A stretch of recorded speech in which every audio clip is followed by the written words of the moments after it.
What's going on, everybody, and welcome to the Other Side of the Firewall podcast, where we talk about the latest and greatest in cybersecurity news, as well as we highlight those movers and shakers and glass ceiling breakers, those people of color who made it to the other side of the proverbial firewall. My name is Ryan Williams, and as always, I'm joined by Shannon Tynes. What's up? What's up? What's going on? So welcome to Wednesday's episode, where we talk about, or we do deep dives, right? We do a discussion. Monday, Tuesday are topics. Thursdays, Ask a CISSP. And then Fridays, everything else, movies, books, games, and all that good stuff. But without further ado, I give it to Shannon. All right, everybody. So this article comes from theregister.com, written by Brandon Vigliarolo. And the title of this one, it looks like it's more of a quote than a title. It is a title of the article, but it's a quote. It says, "I tried hard, but didn't fix all of cybersecurity," admits outgoing U.S. National Cyber Director. So the U.S. National Cyber Director, Harry Coker, says more work is needed, right? So he's the outgoing Office of the National Cyber Director, and he said he's talking about the work that he did, and he's telling the incoming, his successor, whoever that may be, there's a lot of work to still do, right? So he's like, don't rest on what we did here. There is a lot more work that needs to be done. But he talked about this while speaking to the Foundation for the Defense of Democracies, right? So he's out there saying, he's like, hey, in the last 4 years, he says, we fought fires, taken a proactive posture to defending cyberspace, brought greater coherence to federal and global efforts, gotten tech companies to step up on cybersecurity, which we also alluded to as well, right? When we talked about the cyber trust mark that's going to be out there in 2025 that you're going to see more of. So that's one of the initiatives that they kind of got behind. And they talked about getting on some of the problems that have crippled the ability to stay secure in the cybersecurity arena, right? So the fact that for the last 4 years, I think he's the second one that's been in this position. I don't think he's the first. I think he was the second one, but it has been a lot going on. And we've talked about this numerous times, right? Like with COVID, having people doing a lot of work from home and using more IT devices is one of those things where these ransomware gangs and these cyber threat actors were taking advantage, right? They're like, we know people aren't doing what they need to do, and they were getting it in. They were making money in the billions, right? Like we've talked about this before on the show. But again, he's talking about how they've made progress, right? But there's things that still need to be done. And there was something he said in here that kind of struck me, right? So he talks about the work that they've done here, and he talks about cash.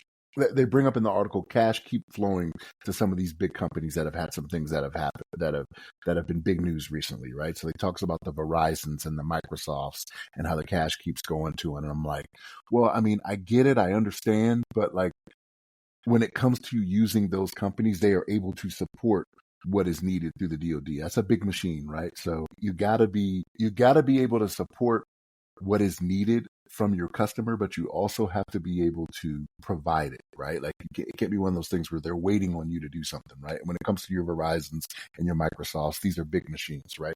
So the hope is that they learn their lesson from the things that have been going on that's been happening to them, you know what I mean? So sad to see him go, because I know there's been good work that's been going on out there, right? But he talks more about talking to state and local government leaders, and he talks about how they talk about needing more cyber talent, right? And that's something we always talk about as well. Like you need the people in the positions to be able to help when it comes to these cybersecurity threats that are out there, right? So he's had some successes. He's been there through a troubling time, you know what I mean? But he's on his way out the door, and he just wants to make it known to his successor, hey, there is more work to do. Don't rest on your laurels.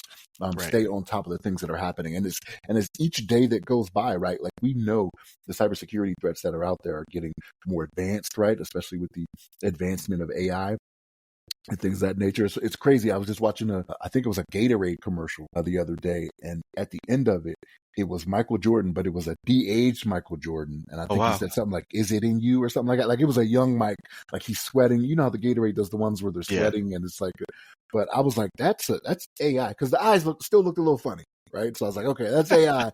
I'm pretty sure Mike didn't stand there and do that. They probably have it in his contract that he uses likeness or stuff like that. Right. I'm pretty sure it was Gatorade, but it had some current athletes, and then it was a young Mike, like, "Is it in you?" or something like that. And I was like, dang.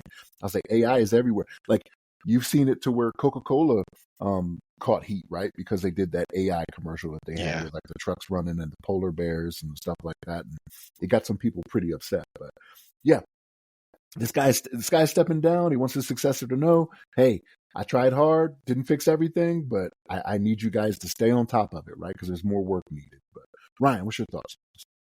No, I agree, and he will absolutely be missed. He has a storied background, right? Like, so when you look at his, I went to Wikipedia, right, to pull up his bio, and so he was a Navy officer for 20 years. He graduated from the Naval Postgraduate School. Then he went and he worked at the CIA for 17 years, and then from there. He became the executive director of the NSA. So he was there from 2017 to 2019, and then he became the national cyber director. So like, this guy is he's a powerhouse when it comes to intelligence and information, right? So he knows the things that people can't be told, right? And he's able then to direct our cyber, I guess our Priorities based priorities. on Yeah, there that. you go. From there. So hopefully his successor, which is right now, he's preceded by Drainan Dudley. Hopefully he is just as good. I haven't looked into him yet. There's no link directly from him, so I had to search him up. So that you know who the next guy is? I didn't think he knew who it Well, so, was. Like so reading that's through who's the. acting. So maybe he's just Okay, covering gotcha. down until the new Okay. administration comes in. But yeah, hopefully they pass on some really good information and keep it rolling. Because in that position, right, to have such a high position that controls so many departments underneath it, like you need someone who really understands cyber and understands national security, and that can blend the two in order to make sure that Americans are safe, as well as our priorities and our initiatives around the globe are kind of ordered correctly, right?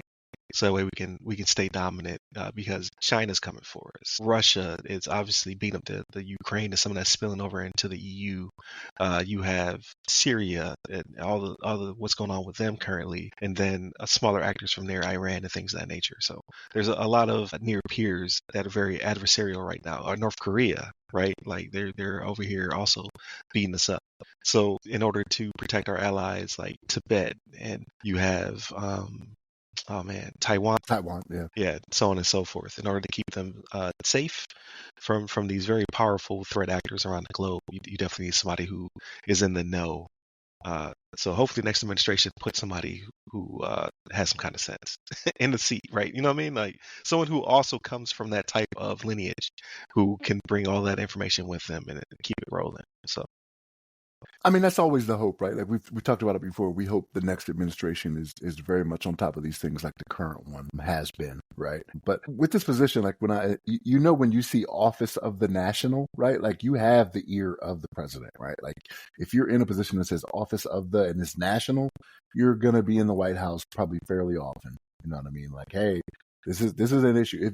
If you're not talking to the president, it's at least the chief of staff, right? Who has the direct ear of the president, right? But yeah, I just hope it's somebody that's going to take it serious, man, because this is the way the world is now. Like, it's not one of those things where it's cyber's not a big deal. You know what I mean? Like, who cares? Whatever. Like, okay, well, you guys seem to care a lot when they had that information on Congress, when they had that breach there. All of a sudden, it was big news, right? So, I mean, just take it seriously. That's my hope, and I'm with you. Like somebody that I didn't look into his background like that. Like hearing that stuff, I'm like, wow, okay, that guy, yeah, he's been around. yeah, he's You know vetted what I pretty mean? well. So I'm Yeah. sure his Senate hearing was probably like easy, right? He's like, yeah, That's the hope, right? That's the hope, but you never know, right? Like there's a lot of gamesmanship going on in America right now. Yeah, get somebody in there that knows what they're doing in coming administration, right? Like make this something serious because it's only a matter of time, right? Especially if they start getting into those more upper echelon places, like if they're in the White House, if you have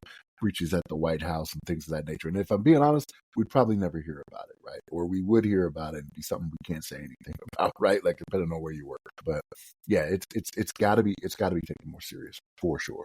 It can't be one of those things where it's just put somebody in there, put one of my friends in there that needs a job or something like that. No, don't do that, right? Office of the right, right. National, right? That's far-reaching effects. That's what I see from that, right? So Yeah. And it's not to bash the oncoming administration, because who's to say he would have stayed if uh, there was that switch between Biden and Harris, right? Like a lot of these people don't even, if the incumbent is reelected, they don't stick around anyway, right? They do what they need to do and then they move on to something else. They're usually hired by big business, right? Like some powerful company will scoop these people up in order to be their, you know, executive or board member or things of that nature. So who's to say he would have stuck around anyway? There's people in these positions, right? Like they'll offer their resignation just to do it. You know what I mean? And then get just on the off chance that they may get told, no, I want you to stay on, right? But it's just one of those things where they just offer it anyway, right?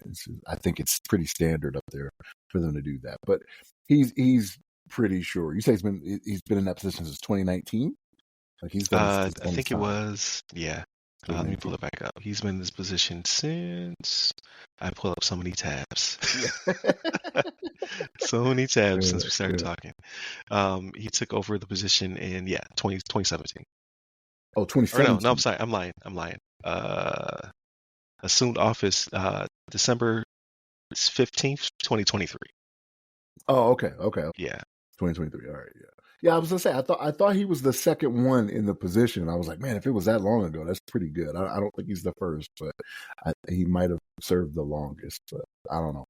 But yeah, it's come on, folks. Let's get somebody in there that knows what they're doing. So we'll see what the future holds. So we should hopefully figure this out relatively soon, right? Like they've probably already sat there because they do like a makeshift White House for the incumbent, and they figure out who these positions are going to be, and they start getting the ball rolling, kind of putting the feelers out to see how people feel before they get them all the way up to a Senate hearing.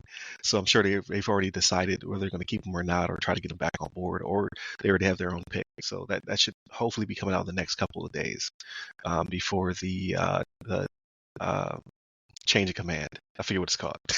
I went military again. Inauguration. There it is. I was like, change of command. It works too, right? But definitely hit us up throughout the week. Monday, Tuesday, our topics. Wednesday, discussion. Thursdays, our Ask a CISSP. And then Fridays, everything else, movies, books, games, all that good stuff. Hit up all the websites to go by our name. The other side of the firewall, the other side of the FW, or Ask a CISSP. Hit me in person at RyRy Security Guy. That's RYRY Security Guy. You can find me pretty much everywhere, but LinkedIn is where I'm most active. Stay safe. Stay secure.